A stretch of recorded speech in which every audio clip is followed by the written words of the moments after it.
muchos libros, principalmente de, de derecho comercial. Es un experto en arbitraje, un juez de arbitraje. Tiene una hoja bastante amplia, pero le resumo en esas palabras. Y aparte tenemos a nuestros amigos, compañeros de acá del Ecuador, a la doctora Angélica Porras y al doctor Luis Ávila, que son abogados también, todos los conocemos, y al economista Pablo Davas. No voy a hablar de los currículos de ellos porque tienen un currículo muy importante que son permanentes luchadores por los derechos del Ecuador. Es la mejor presentación que puedo hacer de los tres. Tanto Angélica, Luis y Pablo han estado en estas luchas permanentes, siempre a favor de los derechos y a favor de las grandes mayorías populares. Por eso creo que en este momento lo que ellos nos van a explicar nos va a ayudar principalmente para conocer lo que está pasando y tomar fuerza, tomar viada para comenzar en esto que está sucediendo a buscar mecanismos para evitar de que esto no siga sucediendo. Yo creo que estamos acudiendo a un verdadero fascismo económico y legal en el Ecuador. En estos momentos, a pretexto de la pandemia, se aprovechó para hacer lo que pensaban hacer en octubre, eliminar los subsidios de gasolina, liberalizar el precio de la gasolina, que lo hicieron solapadamente, bajaron 10 centavos la gasolina para inmediatamente en la misma actividad mencionar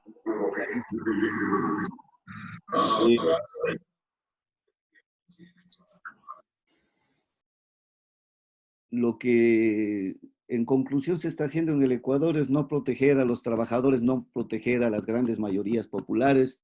Se está tomando decisiones jurídicas y decisiones legales, decisiones económicas que no son más que las imposiciones que ha venido estableciendo e imponiendo, valga la redundancia, el Fondo Monetario Internacional.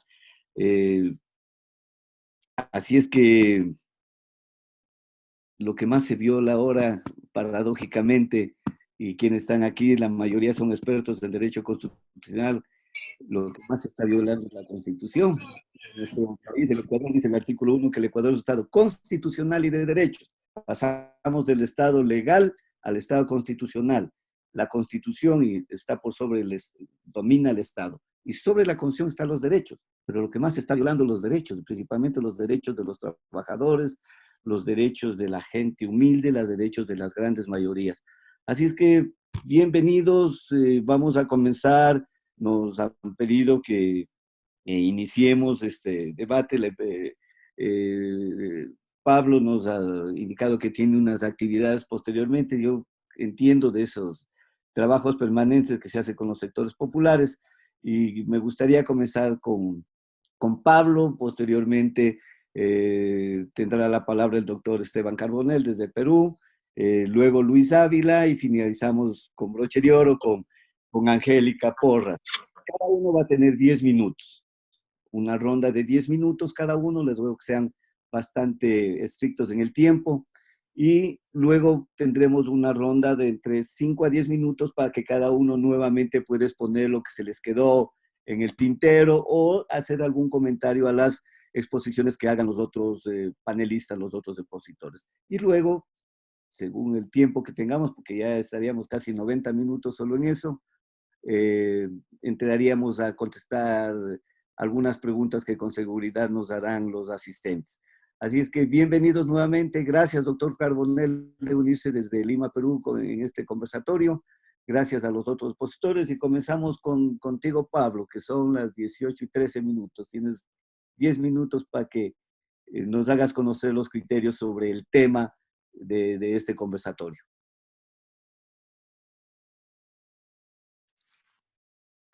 Muchísimas gracias en primer lugar por la invitación y por formar parte de este debate. Un agradecimiento al doctor Carbonell por integrarse a la dinámica aquí, sobre todo del Ecuador.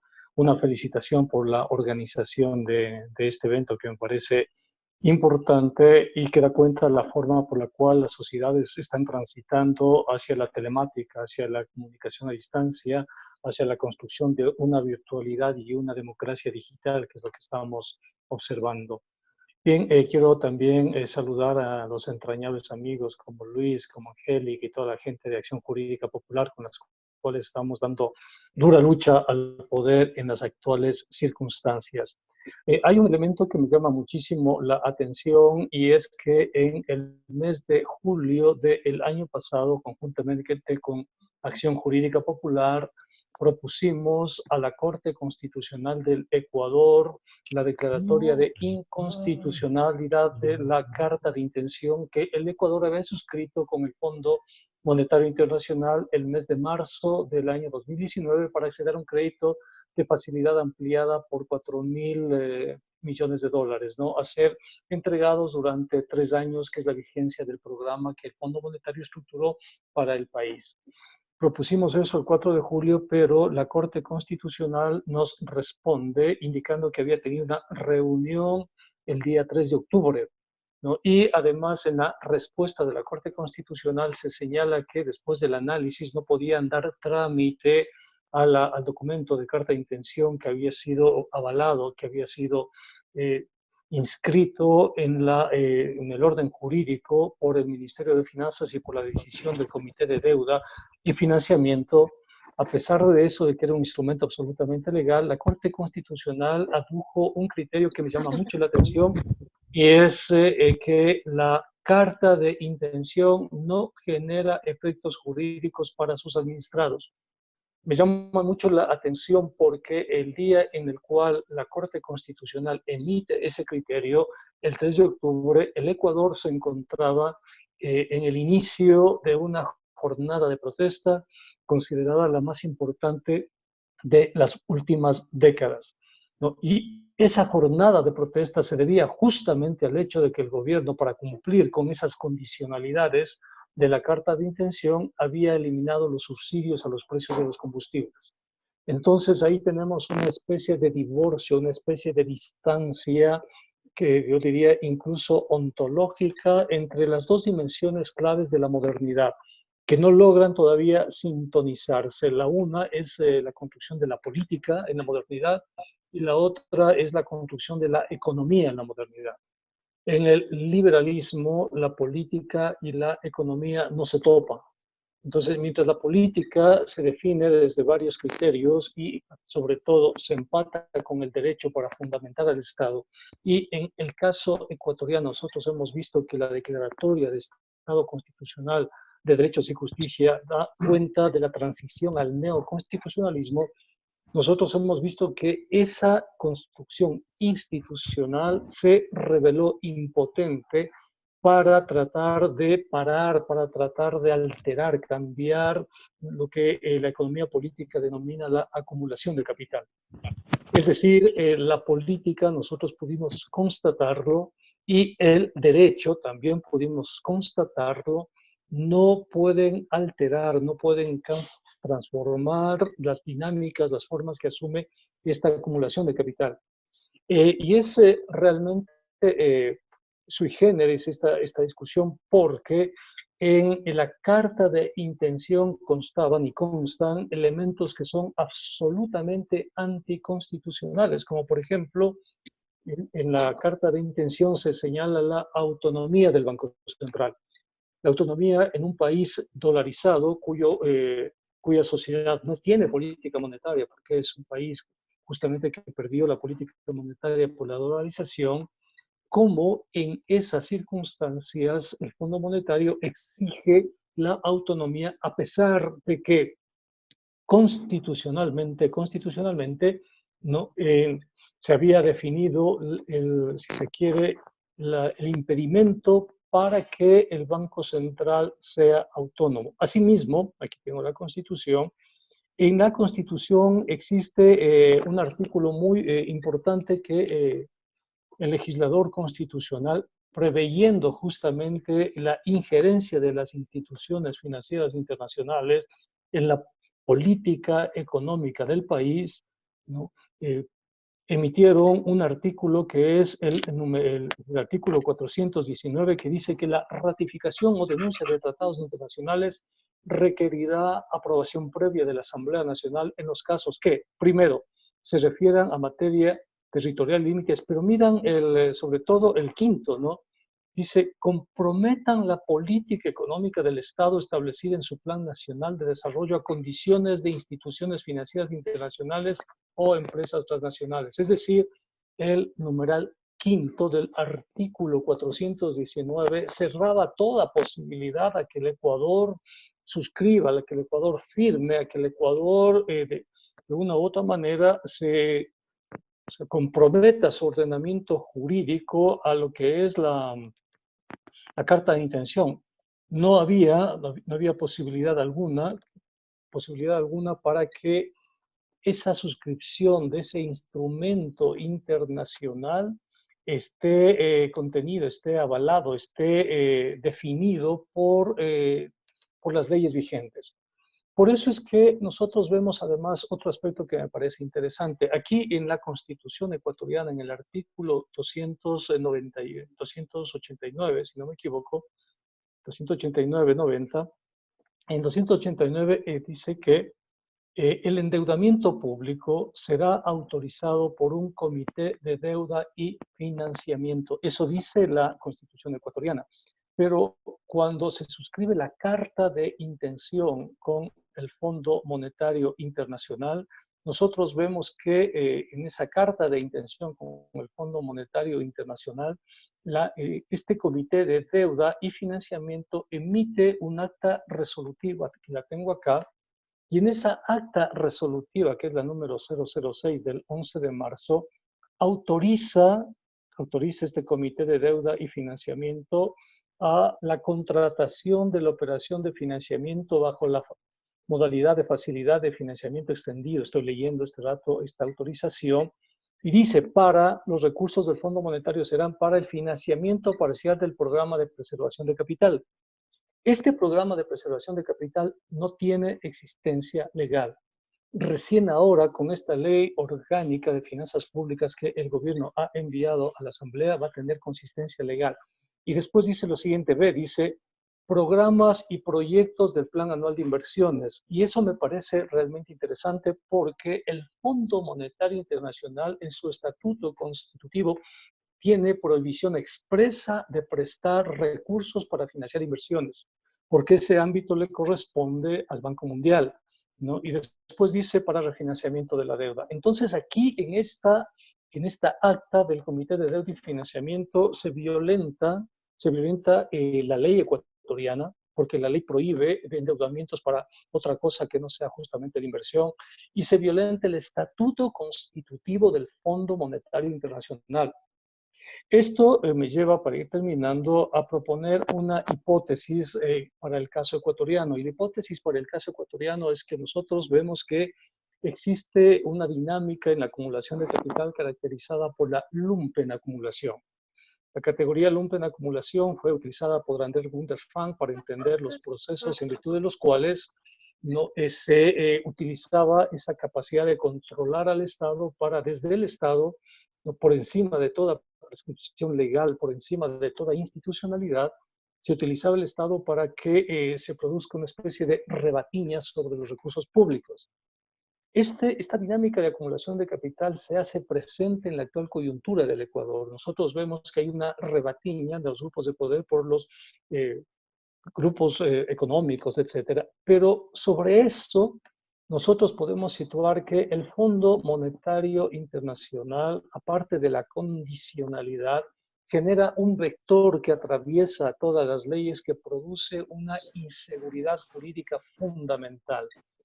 Es decir, el Fondo Monetario trastoca, cambia, altera de manera fundamental, de manera sustancial, el entramado institucional.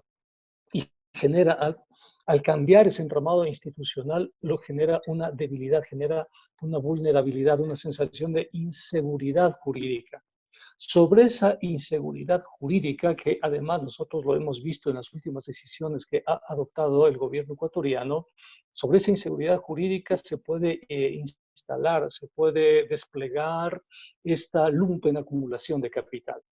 Es decir, nosotros podemos definir en el texto, podemos definir una arquitectura pero esa arquitectura cuando entra en el choque con la estructura ontológica de lo real no resiste y lo real se impone sobre esa estructura, ¿no? Más o menos lo mismo que decían Jorge Juan y Antonio de Ulloa cuando fueron enviados por la corona española acompañando la misión geodésica. En el informe que ellos presentaron al rey de España, ellos indicaban que en las colonias la ley, las disposiciones del rey sobre todo, se acatan, pero no se cumplen. Nosotros podemos ver que la Constitución está ahí, ¿no? Ya de varios recursos, de varias apelaciones a la Corte Constitucional que hemos hecho con Acción Jurídica Popular, recién una de ellas ha sido aceptada. Y ha sido aceptada, pienso yo, porque los jueces que la aceptaron son profesores universitarios y legislaron para defender a las universidades porque ellos se deben también a ese espacio, ¿no? Entonces, esta dimensión, esta hipótesis de inseguridad jurídica fundamental me parece clave porque a través de eso el Fondo Monetario le pone un límite a cualquier pretensión normativa desde el derecho para tratar de afectar los mecanismos y dinámicas de la lumpen-acumulación, en este caso del Ecuador. Con esos elementos yo termino hasta aquí. Obviamente me gustaría fundamentarlos más, me gustaría argumentarlos, pero en todo caso los propongo para la discusión con los compañeros juristas. Muchas gracias.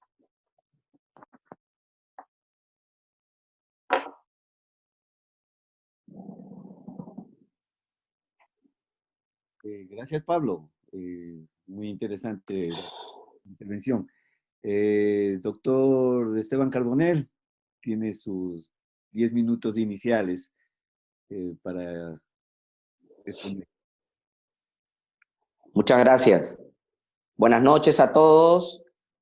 Felicito esta auspiciosa iniciativa del doctor Aguiar de poder integrarnos a un grupo de estudio de Derecho y haberle puesto un nombre tan puntual como Aprendiendo Derecho a este grupo de WhatsApp. Y justamente por el nombre que voy a empezar estos 10 minutos breves que tengo para poder comunicarme con ustedes.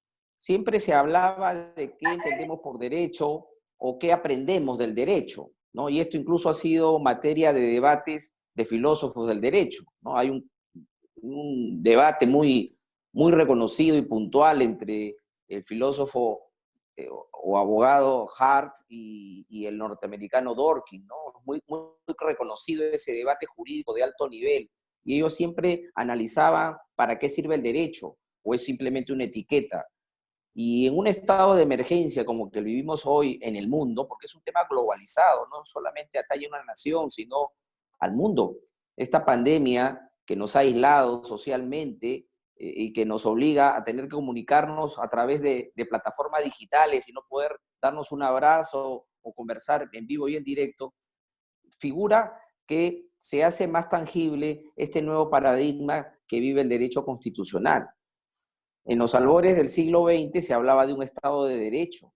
Hoy, en siglo XXI, se habla ya de un Estado constitucional. ¿Qué indica esto? En palabras muy simples, que la Constitución es la madre de todas las áreas del derecho.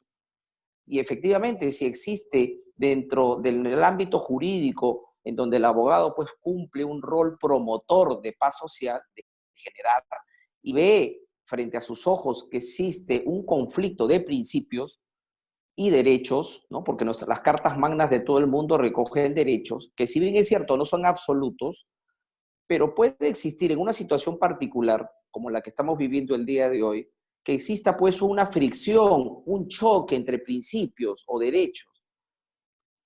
En esta etapa, por ejemplo, de aislamiento social, vemos que las universidades y colegios a nivel mundial han tenido que cerrar, no dictar clases de manera presencial. Entonces, el juzgador tiene frente a sí un reclamo social. ¿Cómo resolver ese reclamo social? Que el padre de familia que tiene hijos en colegios o universidades pide una rebaja sustancial de los importes de las pensiones. Y por otro lado tenemos a los colegios o universidades que dicen, no, yo no tengo por qué rebajar el importe de las pensiones porque yo las sigo impartiendo, pero de manera virtual. Entonces podrán imaginarse ustedes el momento en que el legislador tenga que resolver esto a través de la dación o sanción de una nueva norma en función a los mandatos propios de la Constitución o en función de repente de alguna ley o norma especial. En el Perú, por ejemplo, existe un código de consumo para regular las acciones de los proveedores versus el usuario que recibe un servicio educativo. Yo no sé si en otros países del mundo se pueda regular de esa manera, con una ley especial. No todos los países del mundo, por ejemplo, tienen un código de consumo. Por ejemplo, lo tiene Francia, Italia, entiendo que el gobierno de Cataluña en España también, Brasil, Argentina tiene una ley especial, pero ¿podremos imaginarnos por un momento aquellos países que no tengan un código de consumo? ¿Cómo resolver esta encrucijada? Entonces, tenemos que dar vuelta a mirar nuestra Constitución, porque definitivamente no hay nación, salvo pues, que sea un gobierno autocrático, que no tenga una Constitución. Entonces, el juzgador se encuentra, como reitero, en un choque de principios. Por un lado tenemos la libertad contractual y por otro lado tenemos el derecho fundamental a la educación. Entonces, frente a sí, el juez tiene una labor titánica, como lo decía Dworkin, se vuelve como un Hércules, un Juan Hércules, para poder resolver esta encrucijada. Y para ello tiene dos herramientas fundamentales. Por un lado, la ponderación y por otro, el juicio de proporcionalidad. Esas son las herramientas que el juez tendría en sus manos para poder resolver este problema. Entonces, ¿qué es lo que hace el juez puntualmente cuando aplica la ponderación? Hace un juicio de subsunción para optimizar justamente lo que se le presenta de manera objetiva ante un reclamo social. Entonces, existe el ejercicio que el juez tendrá que desarrollar en su fallo, en su razonamiento, porque no se trata tampoco de que el juez simplemente se limite a la letra muerta de la ley. El juez tiene que argumentar razones, ¿no? Por un lado, tiene que apartarse de ese ropaje político que pueda tener. Entonces, este ejercicio de ponderación lo tiene que hacer en función de ejercicios restrictivos, en donde pueda observar claramente que se cumplan ciertos presupuestos. Por ejemplo, el de la finalidad, ¿no? Que tenga un fin lícito lo que se está pidiendo, que no escape al marco constitucional y que esto comulgue a su vez con la ley especial, ¿no? Porque al inicio se señalaba de que no existen derechos absolutos. Otro de los presupuestos que el juez debe tener en cuenta es el de la congruencia en su fallo, ¿no? En donde use el medio que sería su fallo mismo, pero que el fin no sea ilícito, porque quizás el fallo podría traer peores descalabros que el problema que lo originó, ¿no? Como se dice coloquialmente, la medicina es peor que la enfermedad. Entonces tiene que tener mucho cuidado el juez al pronunciarse, guardando congruencia en su fallo. Y lo otro, que definitivamente calza perfectamente como anillo al dedo, es la necesidad, el extremo de necesidad que tiene el ciudadano de a pie de esperar tutela jurisdiccional ordinaria, que la imparte el Estado a través de los denominados poderes del Estado, que en este caso puntual sería el judicial. Materia de otra ponencia sería los mecanismos alternativos de resolución de conflictos desde el ámbito privado, como por ejemplo son la mediación o el arbitraje. Pero no nos desviemos, quedémonos puntualmente en el aspecto de la actividad judicial, no a través del juez. Entonces tiene que buscar el juez un equilibrio a efecto de vulnerar excesos que se puedan dar. Excesos que se dan, por ejemplo, con este estado de necesidad excepcional generado por esta pandemia del COVID-19. Nadie esperaba esta pandemia. Muchos negocios están cerrados. Toqué el ejemplo únicamente de los servicios educativos, pero los ejemplos hay sin número de ejemplos que nos tomaría evidentemente toda una noche poder explicarlos. Entonces, evidentemente tiene que haber una coincidencia entre los bienes jurídicos protegidos para que el fallo resista un análisis jurídico y sea favorable al ciudadano de a pie. Finalmente, el contenido esencial del derecho, a mi juicio, justamente busca no escapar a los límites propios de una carta magna. Vale decir, no escapar a la función primordial que tiene todo derecho fundamental, que evidentemente está recogido en todas las constituciones del mundo, ¿no? Entonces, lo que el juez tiene que hacer, evidentemente, es buscar una regulación que le permita al ciudadano de a pie, a través de sus fallos, buscar paz social, ¿no? Y esto lo vemos en la jurisprudencia del Tribunal Europeo de Derechos Humanos, donde se exige puntualmente la imposición de requisitos que justifiquen que se valoren los derechos en un estado de paz social y sobre todo en un estado excepcional como el que estamos viviendo. Creo que he cumplido escrupulosamente con el tiempo y me parece que más valioso sería no tanto escucharme a mí, sino a los dos conferencistas que vengan luego y sobre todo las preguntas de los participantes que resultarían valiosas para un debate sano y alturado. Muchas gracias. Gracias, doctor Carbonell. Muy gentil por su exposición. A continuación, Luis Ávila, por favor, con su exposición.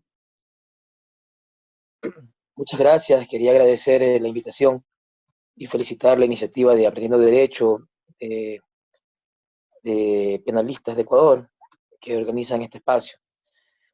Bueno, las dos leyes que estamos comentando, que son la ley de mal llamada humanitaria y esta ley de reordenamiento de las finanzas públicas,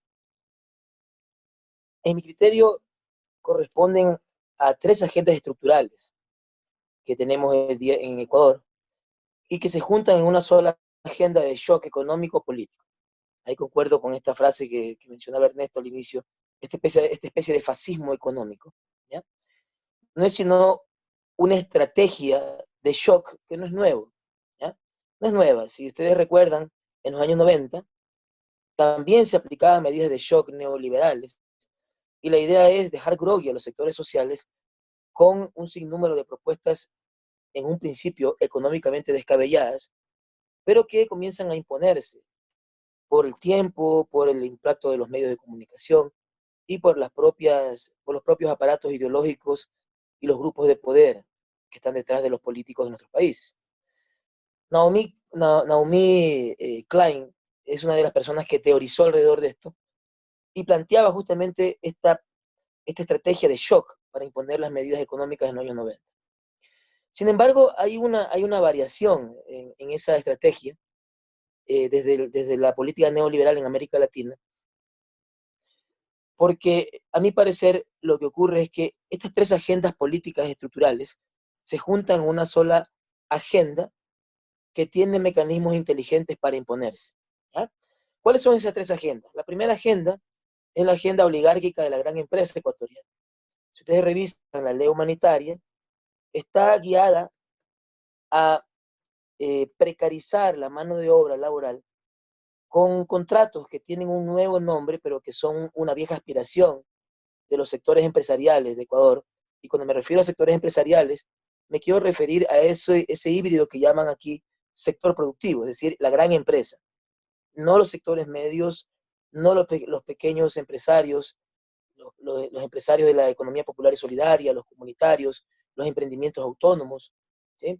Sino a la gran empresa, que es en realidad quien mueve esta agenda desde hace unos 30, 40 años, y lo que establece esta ley humanitaria son contratos en los cuales se disminuye el sueldo a la mitad y se disminuye también el horario de trabajo, que son conquistas laborales, con lo cual se retorna al Ecuador a 2 siglos de conquistas laborales hacia atrás. Una cosa muy importante que puede ser un indicador para darse cuenta el alcance de esta agenda, ¿ya? De esta agenda en esta ley humanitaria, es que si tomamos en cuenta que Ecuador fue uno de los 8 países determinados por la CEPAL que en los últimos 15 años mejoró en el mundo entero su salario mínimo vital, ¿sí? Que hace 15 años era de $200 y hoy día bordea los $400, que no es suficiente todavía para alcanzar la canasta básica de $720, ¿sí? Sin embargo, con estas medidas, lo que está ocurriendo de facto es que el sueldo termina otra vez como estaba hace 15 años, en $200. Entonces, para que ustedes vean el nivel de degradación particular que nos propone la ley humanitaria. Muchos dicen que allí lo que se propone es un acuerdo entre empleador y trabajador. Sin embargo, no se olviden que entre empleador y trabajador no hay igualdad real y las negociaciones se tienen que dar entre igualdad de partes. Si entonces el trabajador tiene las de perder y el empresario con estos nuevos mecanismos laborales tiene un sistema de chantaje cual si el trabajador no se acoge a la rebaja de su sueldo y de su horario, simple y llanamente lo va a votar o va a liquidar la empresa, entonces estamos mejorando la capacidad de negociación de la empresa, de la gran empresa, y estamos entonces degradando las condiciones de los trabajadores en Ecuador. La segunda agenda es la agenda del Fondo Monetario Internacional y de los intereses de los Estados Unidos, ¿no? Atilio Borón y Emir Sader hace poco hablaban respecto de que en América Latina hay un nuevo plan Cóndor. Ya no es un plan Cóndor como el de los años 70, fundamentado en una estrategia exclusivamente militar policial. Ahora hay una agenda, un nuevo plan Cóndor fundamentado en el control político de los medios de comunicación, el espacio político e inclusive los sectores que tradicionalmente son a favor de los trabajadores. Entonces, por eso ustedes van a ver que en el caso de Ecuador, a pesar de que no hay partidos políticos, los partidos políticos progresistas están en esta agenda del Fondo Monetario Internacional, y también los sectores sindicales están también de alguna manera con esta misma lógica particular del nuevo Plan Cóndor en América Latina. Y justamente la ley de finanzas públicas, esta ley de reordenamiento de finanzas públicas, va en esa medida, ¿no? Que se suma un poco también a la desregularización, ¿no? Que no solamente beneficia a los sectores oligárquicos nacionales, sino también beneficia esa desregularización a un sinnúmero de propuestas estructurales de ajuste que se hicieron desde la carta de intención con el Fondo Monetario Internacional. Entonces, la ley de finanzas públicas propone, por ejemplo, centralizar una vez más la planificación en el Ministerio de Economía y Finanzas, y toda la decisión política, de la política económica en Ecuador, valga la redundancia, en el Ministerio de Finanzas, y eliminar los controles democráticos y controles estatales al gasto público, con lo cual se pone en peligro varios fondos: el Fondo del Seguro Social, los recursos del Banco Central, ¿sí? y otros fondos particulares que eventualmente podrían verse afectados con este nuevo reordenamiento de la finanza pública nacional. Esto es posiblemente una ley bastante técnica, difícil de entender, pero que sin embargo está guiada a la agenda particularmente del Fondo Monetario Internacional. Y la tercera agenda, que es una agenda más coyuntural, que es la agenda del gobierno de Lenín Moreno y su gente. Un gobierno sin apoyos políticos, sin partido político propio. De hecho, es un partido político prestado. La mitad de ese partido político, Alianza País, después de haberse fracturado, pues es un ala correísta, y la otra es un ala morenista, ¿no? Es decir, un ala que está de alguna manera alimentándose de los fondos públicos y de las canonjías en este gobierno, y que ahora son, digamos, el único espacio político, el único sustento político que podría de alguna manera darle algún tipo de espacio al gobierno actual de Lenín Moreno y su gente, ¿sí? Detrás de eso están los sectores oligárquicos tradicionales, los partidos tradicionales. Originalmente también estaba el Partido Social Cristiano, pero sin embargo hay una alianza entre Creo, el ala morenista de Alianza País, que es de alguna manera lo que le da un apoyo endeble, de alguna manera, un sustento endeble al gobierno de Lenín Moreno. ¿Cómo le beneficia a la agenda coyuntural al gobierno de Lenín Moreno? Primero, queda bien con la gran empresa; segundo, queda bien con el Fondo Monetario Internacional, y gana tiempo para dos agendas un poco más domésticas, que es como el programa este de Pueblo Bacarizo que tenemos en Ecuador, en esta sección que se le daba un minuto a las personas para que pudieran tomar todo lo que estaba dentro, eso que se llama agarra lo que puedas.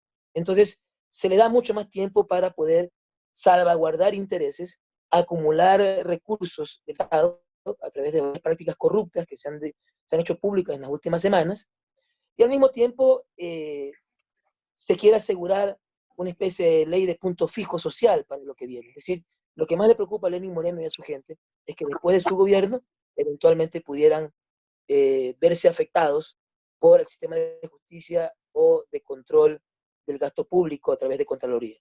Entonces ellos tienen mucho miedo que posiblemente les pase lo mismo que les pasa ahora al ala correísta, digamos, que está siendo juzgado por el sistema de justicia y el sistema de control administrativo.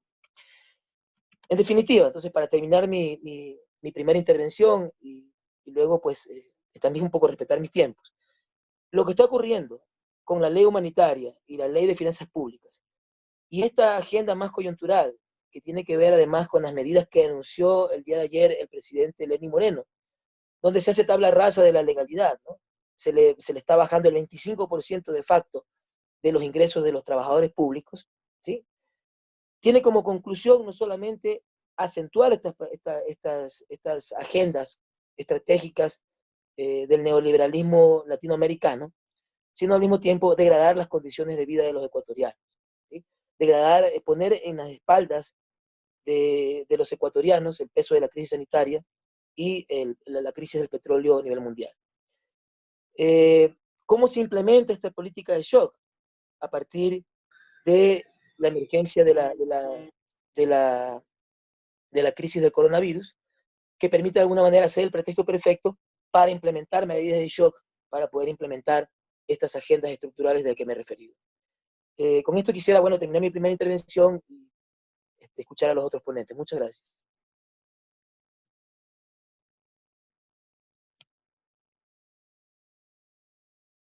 Gracias al doctor Luis Ávila. Todos han sido extremadamente cuidadosos con el tiempo.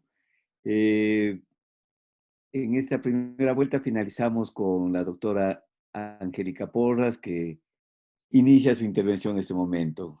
Siga, Angélica. Muchísimas gracias. Quiero también extender mi felicitación a los organizadores y a todos los amigos y amigas que están aquí. Bueno, yo quisiera concentrarme en el tema del derecho laboral y los derechos de los trabajadores. Y al respecto quisiera decir que uno de los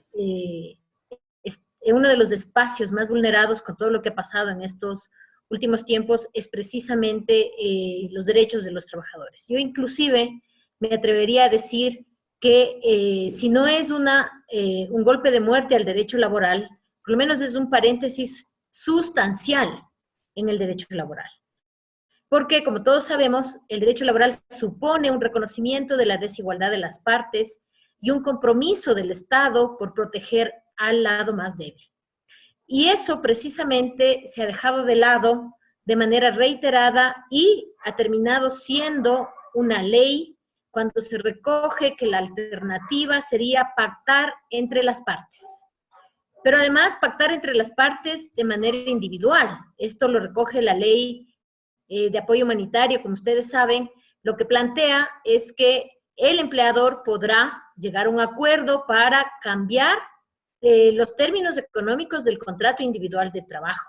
Pero no solo eso, sino que además tiene que hacerlo bilateralmente, o sea, de trabajador y empleador, uno por uno. Y si es que llegara a tener un acuerdo individualmente logrado con la mayoría de los trabajadores, sería una imposición para el resto de los trabajadores, así no lo quisiera. Entonces, realmente, este es un ejemplo de lo que ha pasado con los derechos de los trabajadores y desde mi punto de vista esto supone un golpe de muerte para el derecho laboral. Ya más adelante voy a desarrollar otros elementos importantes de lo que significan estas leyes para el derecho laboral. Ahora bien, ¿qué es lo que ha pasado? Y aquí me gustaría hacer un contexto del tema del derecho laboral y los derechos de los trabajadores. Ya en la década anterior hubo todo un retroceso en la contratación colectiva de los funcionarios, perdón, de los trabajadores del sector público.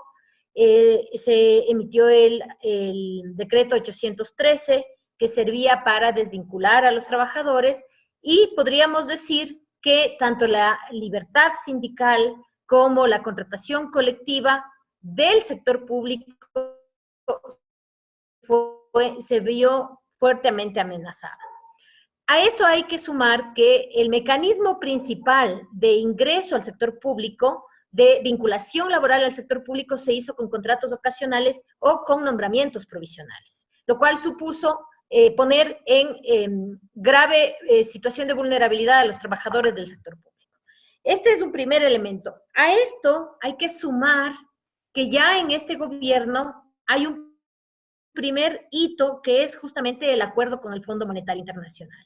Cuando uno revisa la carta de intención que se firmó con el Fondo Monetario Internacional, ve claramente lo siguiente en el aspecto laboral. Primero, la reducción del Estado. Y claramente se habla en la carta de intención de la desvinculación de trabajadores del sector público porque se busca una disminución de la masa salarial.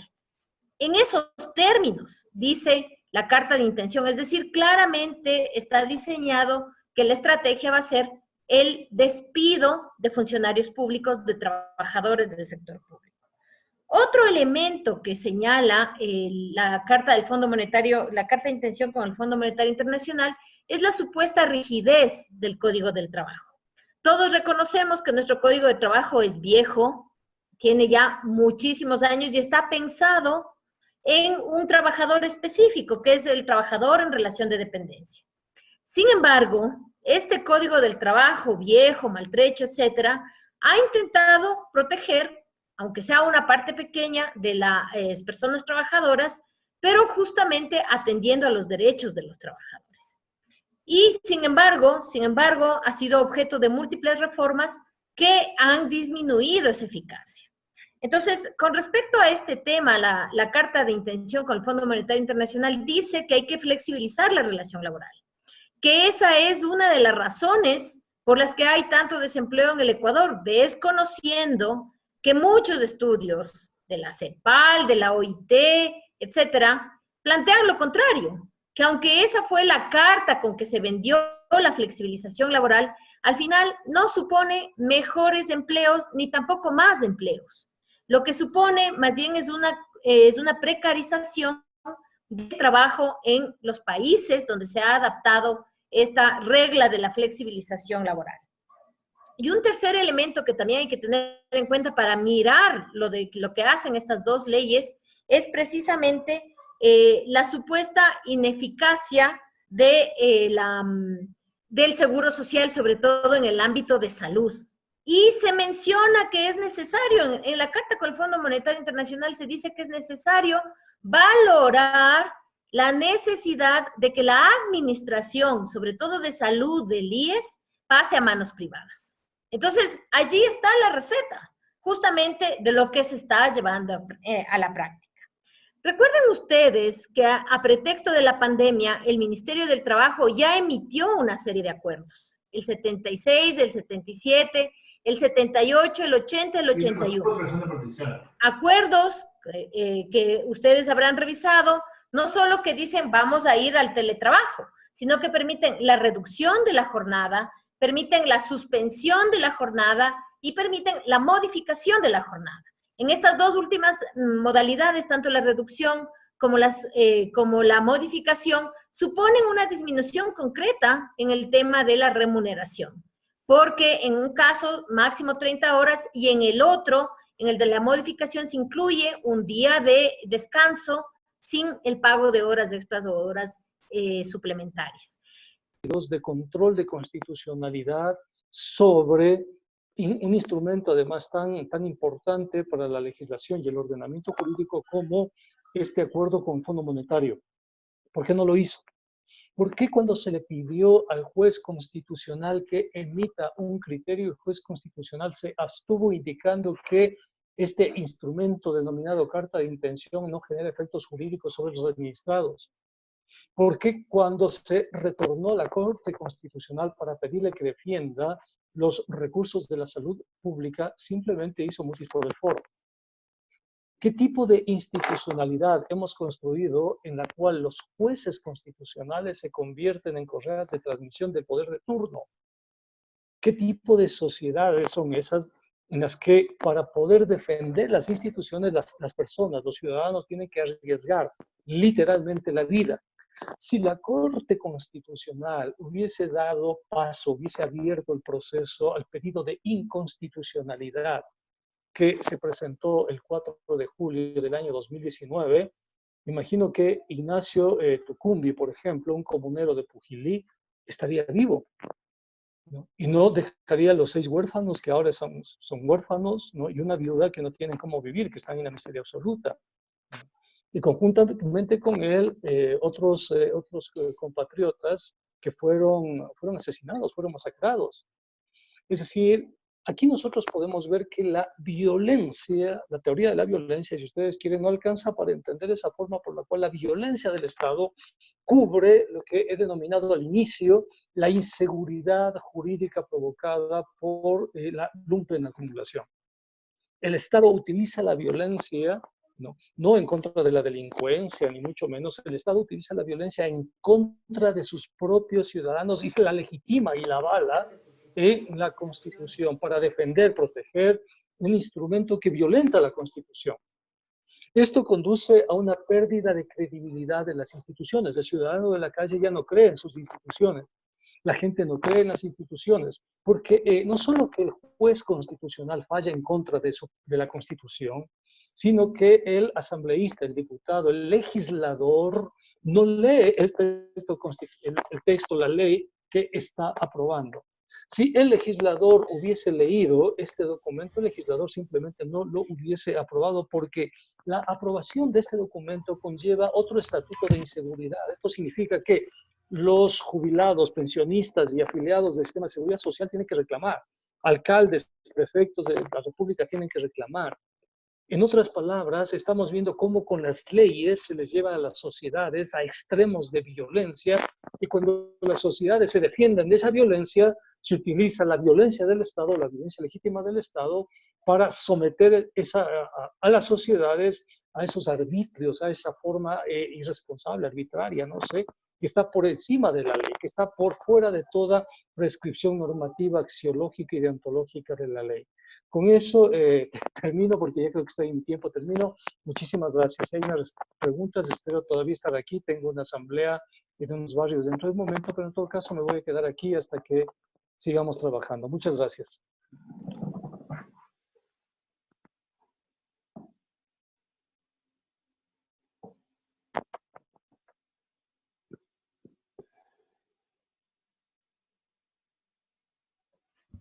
Ernesto, estás con el micrófono cerrado.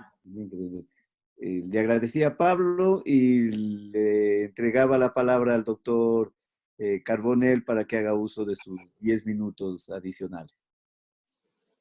Muchas gracias, doctor Palmiño. Bien, resulta interesante el análisis que estamos haciendo los expositores respecto a la constitucionalidad de las normas que los gobiernos de cada país están sancionando en función a esta pandemia o COVID-19 generadas por este estado de emergencia. Nos encontramos, como resulta evidente, en un estado excepcional, no en una situación normal, una situación excepcional que amerita, como resulta imperioso, que el gobierno, sea a través del poder legislativo, entiéndase el Congreso o Parlamento, como se aborda en otros países, o en función a la delegación de funciones que este Congreso le otorga al presidente, quien encarna la nación, y a través de decretos legislativos, como es en el caso puntual del Perú, se ha venido dando desde el inicio de este aislamiento social a consecuencia de esta fuerza mayor, ¿no? En el Perú, por ejemplo, se han venido dando o sancionando decretos legislativos en materia sanitaria, en materia económica, en materia comercial, para buscar paliar la crisis que está viviendo el país. Por ejemplo, en materia económica se han dictado decretos legislativos referidos a fondos de garantía que puedan servir al microempresario puntualmente para poder abordar su crisis, teniendo claro que la actividad económica ha sufrido un frenazo de golpe porque solo se ha reservado para actividades consideradas como esenciales, entiéndase hospitales, farmacias, clínicas, etc. El resto de actividades comerciales o empresariales en el Perú están paradas. Recién la próxima semana vamos a reactivar en una primera fase ciertas actividades, como por ejemplo los restaurantes a través de la conserjería BioDelivery o de repente las agencias de viaje, pero a través de situaciones virtuales o las notarías públicas previa cita, guardando los protocolos de salubridad. Entonces nos encontramos frente a una situación excepcional que tiene que ser resuelta. Evidentemente, sea el legislador a través del poder legislativo o el presidente por facultades delegadas, vale decir, a través del poder ejecutivo, tiene que dictar normas. El asunto es saber si estas normas contienen o no un tamiz constitucional. Por eso que inicialmente yo decía, en la primera parte de mi alocución, que el juez constitucional se vuelve en el promotor de la justicia, porque por sus manos pasarán, ante la eventualidad de un reclamo del ciudadano de a pie, una demanda de inconstitucionalidad respecto a una ley o un decreto legislativo dictado durante este estado de emergencia. En el Perú, puntualmente, esta demanda la tendría que presentar ante el Tribunal Constitucional, y existen dentro de nuestro Código Procesal Constitucional, del cual goza el Perú, ciertos requisitos para la admisibilidad. Vale decir, no requiere que una sola persona pues, presente la demanda. Se requiere no menos de 5.000 personas para presentar una demanda de constitucionalidad en el Perú. Otros organismos que podrían eventualmente ahorrarse esas 5.000 firmas serían, por ejemplo, los colegios profesionales. El decano de un colegio de abogados, por ejemplo, podría presentar una demanda de constitucionalidad y sería válida ante el tribunal. Entonces, este tribunal, este juez constitucional, como lo señalaba, este juez Hércules, que es el término que usa Dworkin, por ejemplo, que es uno de mis autores favoritos en filosofía del derecho, habla de que debe existir un objeto de control respecto a la dación de esta norma, de esta ley, de tal forma que se vincule si existen o no vicios en dicha ley.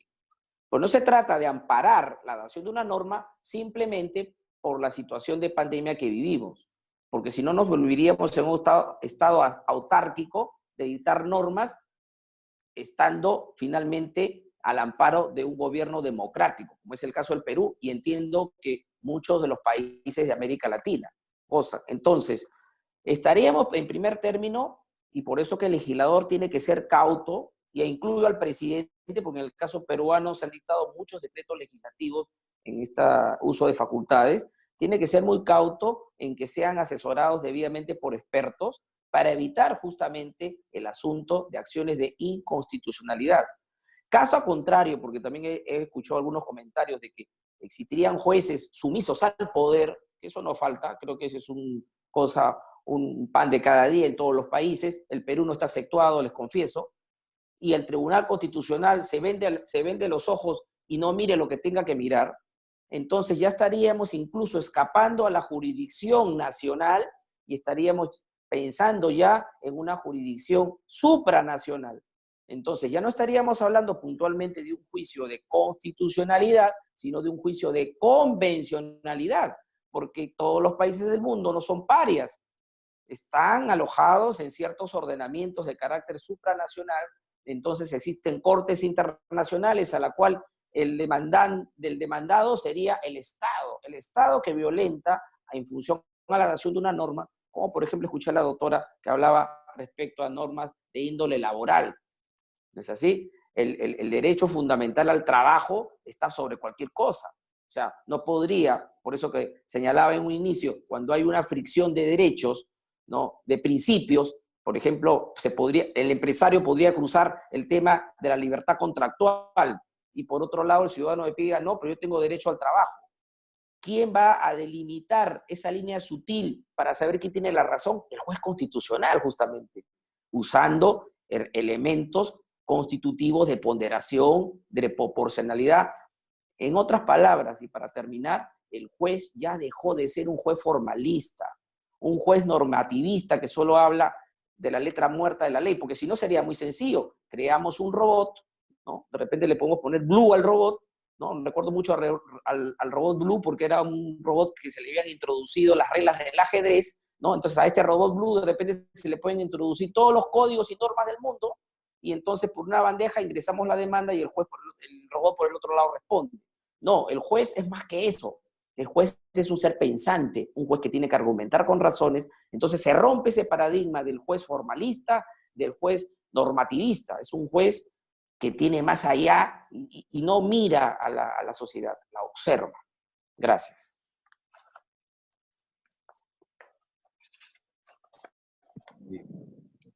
El juez constitucional es el promotor de la justicia, no deben ser sumisos al poder, nos ha dicho el doctor Carbonell, me parece una frase muy adecuada para este momento. Bueno, a continuación, el doctor Luis Dávila tiene el uso de la palabra para sus 10 minutos adicionales. Muchas gracias, Ernesto. Yo quería hacer referencia, me imagino que ustedes habrán visto esta película chilena famosa, que se llama Machuca. Es una película súper interesante. Trata sobre el sistema educativo, ¿no? Y en este colegio de élite, pues, decide el sacerdote, que es el rector, dotar de becas a un sinnúmero de niños que son de escasos recursos, pero les integra directamente, ¿no? Tal como visten, tal como son en el sistema educativo. Y eso generó un sinnúmero de problemas al interior.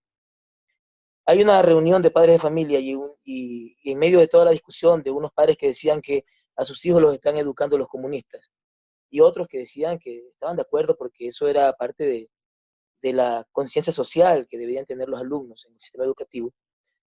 Una señora se levanta y dice ella que ella era de una parte sur de Chile, ¿no? Y dice ella, mire, yo vengo de una familia pobre, de campesinos, y lo que yo quiero decirles, decía ella, más o menos parafraseando, decía, miren, cuando mi papá cuidaba un rebaño y cuidaba, digamos, la cosecha para otra persona. Y cuando se perdía un animal, la culpa era de él y tenía que reponer el ganado. Si se perdía la cosecha porque había una helada, pues la culpa era otra vez de él. ¿Ya? Entonces ella preguntaba, hasta cuándo seguirá siendo mi culpa? Porque dice, yo vine, decía ella, a Santiago, de Chile, buscando nuevas oportunidades y veo que la culpa sigue siendo mía. O sea, la culpa siempre sigue siendo de los oprimidos. Entonces, a mí, la reflexión que quiero hacer en esta segunda parte de mi intervención es quiénes son los perdedores de estos procesos de política neoliberal. Porque creo que cuando me están escuchando y cuando he estado en algunos foros, muchos dicen, bueno, estamos hablando de la alta política, de los intereses de las empresas, de la clase política, de la sociedad civil organizada, pero en realidad lo que estamos jugándonos es el futuro de la gente. Y hay perdedores y ganadores en la política neoliberal que se intenta aplicar en estos días. ¿Quiénes son los perdedores? Eso quiero yo comentarles en esta parte. Primero, los trabajadores en relación de dependencia. ¿Ya? Con la famosa ley humanitaria, al permitir nuevas condiciones de negociación tramposa en perjuicio del trabajador, ¿ya? Se perjudicaría nada más y nada menos que al 38.8% de la población económicamente activa. La población económicamente activa del Ecuador son alrededor de 4.500.000. Es decir, eso que llaman los economistas el empleo adecuado, ¿no? Que es un eufemismo para no decir el empleo que alcanza para comprar las cosas, ¿no? Entonces, el empleo adecuado es una persona que tiene al menos un ingreso del mínimo vital, del salario mínimo vital, y que tiene relación de dependencia, ¿no? Entonces, estos trabajadores en relación de dependencia son los primeros perdedores. Estamos hablando de alrededor de millón y medio de empleados y trabajadores que están ahora en relación de dependencia, ¿no? Estamos hablando de 1,5 millones de familias. Es decir, si nosotros multiplicamos por 3, sería más o menos lo que una media de familia en este país, estaríamos hablando que alrededor de 4.500.000 personas serían afectados en sus derechos y en su capacidad de supervivencia con un sueldo a la mitad. ¿Ya? ¿Quiénes más pierden? Pierden los trabajadores informales, ¿no? El otro día escuchaba yo a un economista ortodoxo de derecha que decía, pero ¿cuál es el problema? Si van a trabajar la mitad del tiempo, entonces en la otra parte, las otras 20 horas, pueden trabajar en otro lugar. ¿Por qué se hacen tanto lío? ¿Ya? Bueno, eso fuera posible si es que tuviésemos una enorme oferta laboral, y en Ecuador la oferta laboral siempre es escasa. ¿Ya? De hecho, uno de los grandes problemas en Ecuador es el subempleo, ¿no? Aquí los gobiernos se han llenado la boca diciendo, tenemos un 4.5 de desempleo en el país, pero el subempleo es superior al 30%. Hay allí una zona gris de un sinnúmero de gente que vive con sueldos precarios y condiciones precarias de ingresos. ¿Ya? ¿Cómo se perjudicaría con estas medidas a los trabajadores informales? Porque va a aumentar la presión laboral. Es decir, ciertamente lo que decía el economista ortodoxo, estas personas van a buscar un segundo trabajo para poder llevar el mismo dinero a su casa, pero no van a encontrar trabajo, ¿ya? Porque la oferta es insuficiente, es precaria, y como no van a encontrar, posiblemente va a haber una mayor presión que va a perjudicar a todos los trabajadores informales, es decir, inclusive todos, porque yo también como abogado de libre ejercicio, todos vamos a ser perjudicados como trabajadores informales. Una presión laboral y menos oferta de trabajo. Los terceros perdedores de este proceso son los funcionarios públicos. Acaba de anunciar el presidente de la República el día de ayer, muy suelto de carnes y de huesos, dice que 4.000 personas van a ser desvinculadas del Estado, que tienen contratos ocasionales y nombramientos de libre remoción. Ese proceso ya inició y se han salido alrededor de 70.000 funcionarios en el último año y medio, pues ahora se suman 4.000 más. Pero hay que sumar 8.000 más que pertenecen a las empresas públicas que van a ser cerradas. Entre ellas, por ese caso, algunas empresas que, a mi parecer, fueron quebradas a propósito. Eso habría que investigar. Hay empresas que son valiosas y son lucrativas y que se quieren vender a precio de gallina con peste. ¿Ya? Recordemos, por ejemplo, el caso de EQ2, que se vendió además con un préstamo para una empresa, el Grupo Gloria de Perú, ¿ya? Con un préstamo de $5 millones, cuando esa empresa produce 20 millones anuales. O sea, es el tongo.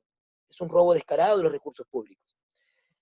¿Quiénes más pierden? Pierden los funcionarios públicos a quienes se les va a reducir su sueldo en un 25%. ¿Ya?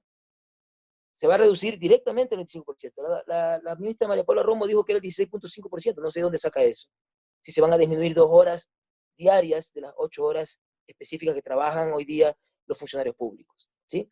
Y acaban de publicar un decreto que es absolutamente inconstitucional e ilegal, porque la disminución del horario de trabajo solo se puede hacer modificando la ley, la LOSEP, la Ley Orgánica de Servicio Público.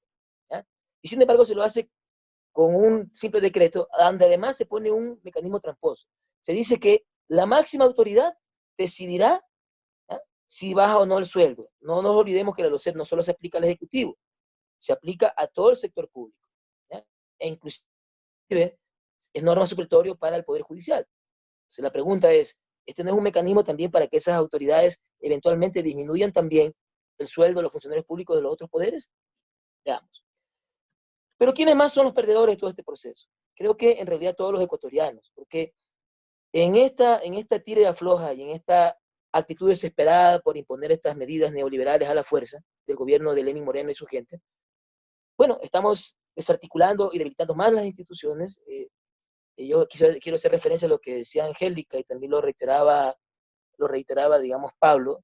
El doctor Coronel creo que es un poco más optimista sobre el papel de las cortes y de los jueces, ¿no?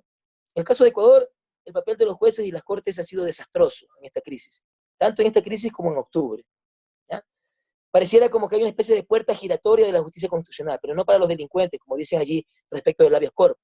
Hay una puerta giratoria para los delitos de cuello blanco y para los que saquean los dineros del pueblo con mecanismos aparentemente racionales, que son todas estas leyes que están poniendo en vigencia.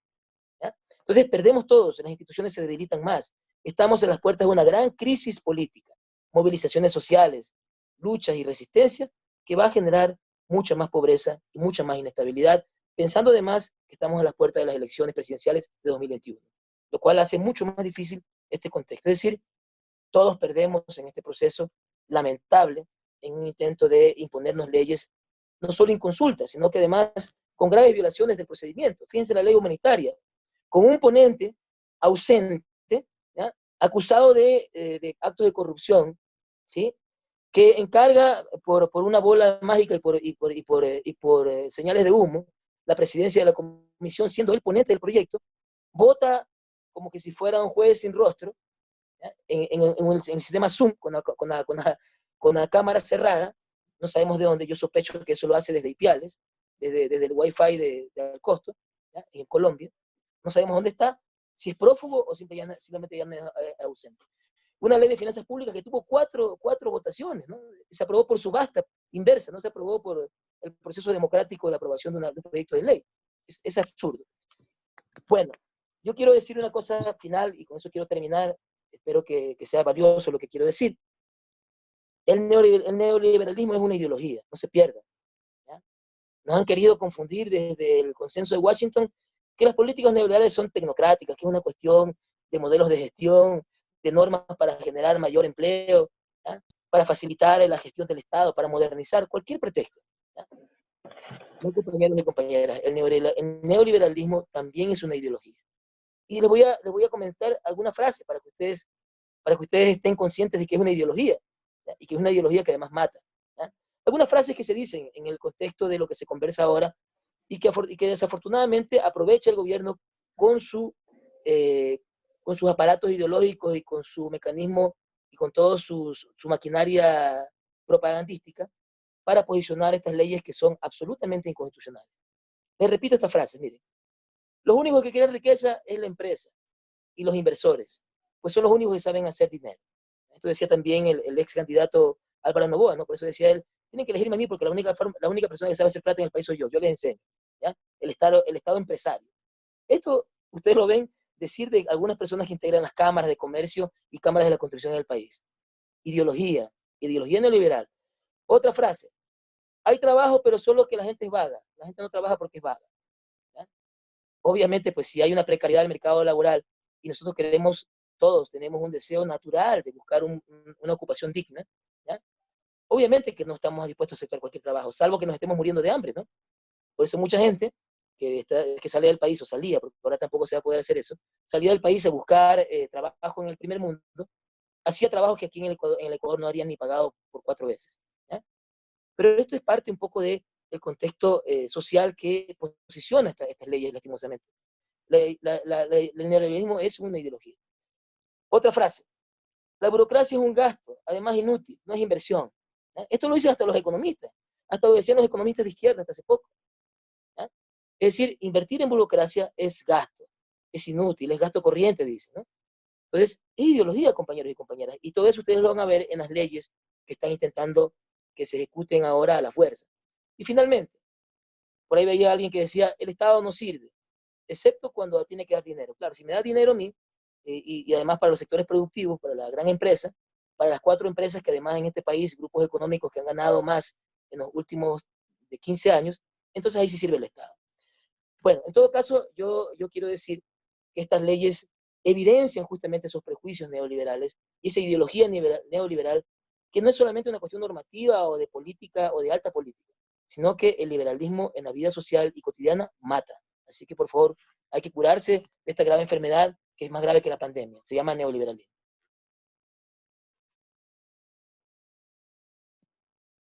Muchas gracias, Lucho. Muchas gracias.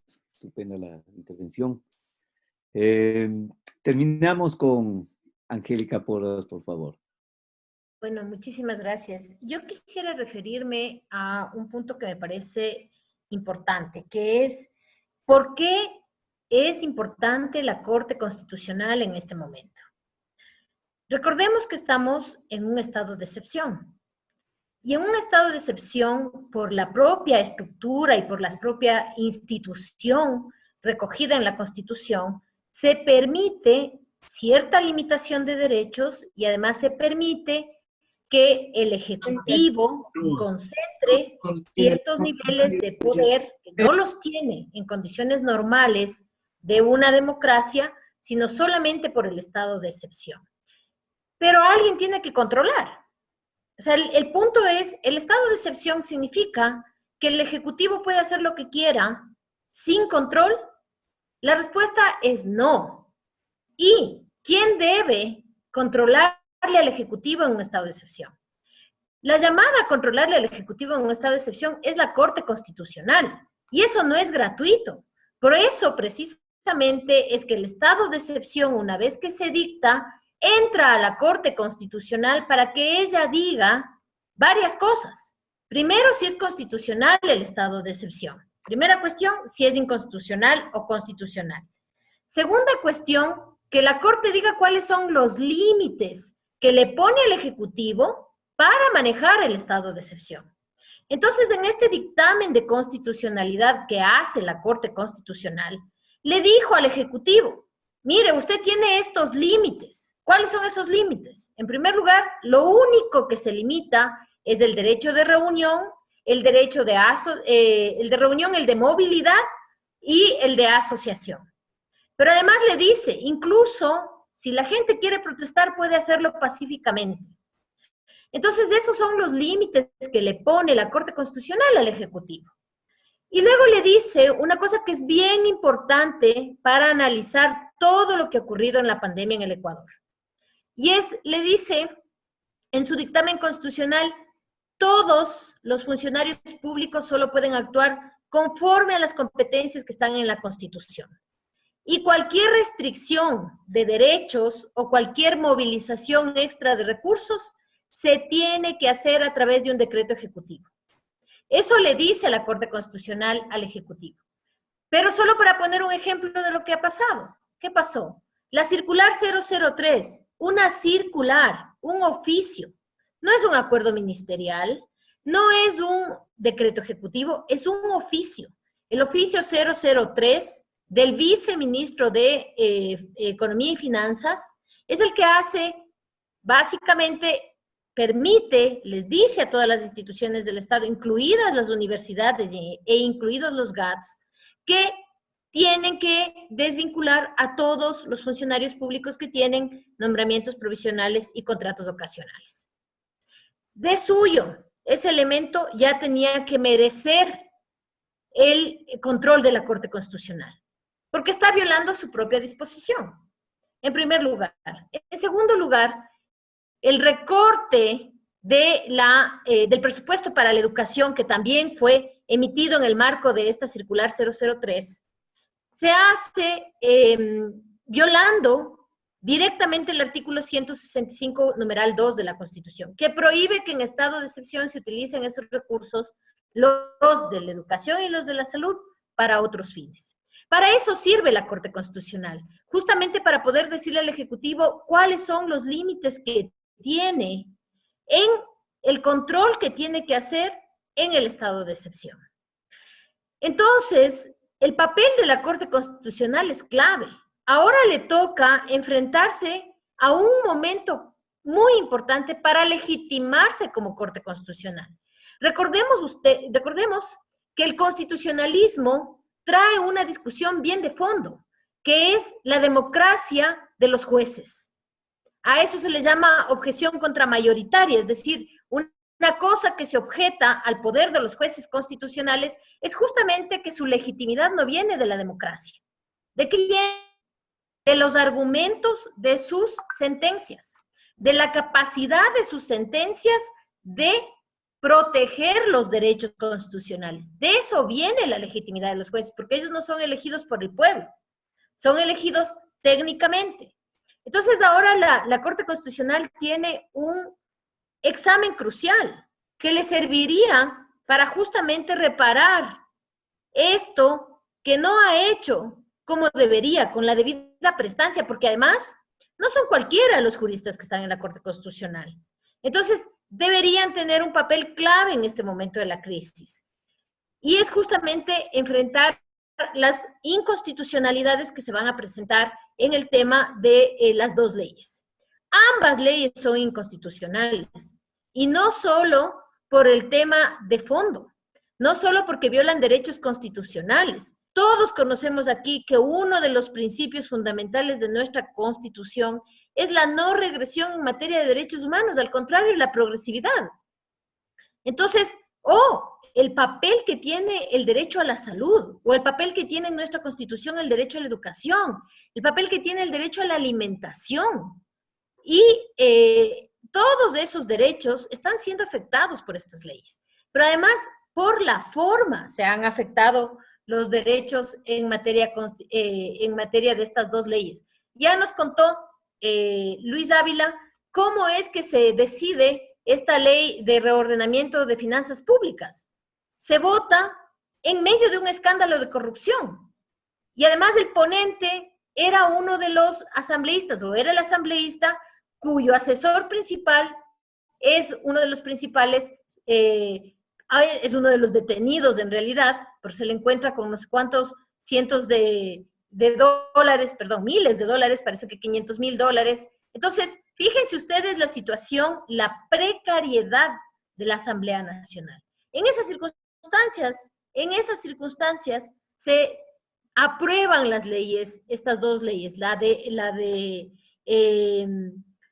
de tanto la ley humanitaria, de apoyo humanitario, que no es de apoyo humanitario, como la ley de reordenamiento de las finanzas públicas. Entonces, el papel de la Corte Constitucional es fundamental, y me parece que hasta ahora le ha quedado debiendo al país, le ha quedado debiendo a los derechos humanos, y muchos de ellos, muchos de los profesores que están allí en la Corte, son justamente destacados activistas de derechos humanos. Y uno tiene que preguntarse, bueno, entonces, ¿qué ha pasado aquí? ¿Qué es lo que sucedió aquí? Recordemos que el tema de la salud no tuvo recursos extraordinarios en la pandemia, que el tema de la educación fue recortada y ahora tenemos dos leyes inconstitucionales. Los acuerdos que hizo el Ministerio del Trabajo. Los acuerdos que hizo el Ministerio del Trabajo son acuerdos y la Corte Constitucional le dijo al Ejecutivo que cualquier restricción de derechos tiene que hacerse con decreto ejecutivo, no con acuerdo ministerial. Ahí está justamente la importancia de este órgano. Los jueces constitucionales no se legitiman sino solo por la validez de sus fallos. Y la validez de sus fallos no solo debe ser formal, debe ser material, es decir, deben respetar los derechos de la Constitución. Yo ahí, hasta ahí me quedaría. Yo quería justamente enfatizar la importancia que tiene que le exijamos a la Corte Constitucional que cumpla con su papel. Gracias. Muchas gracias, Angélica.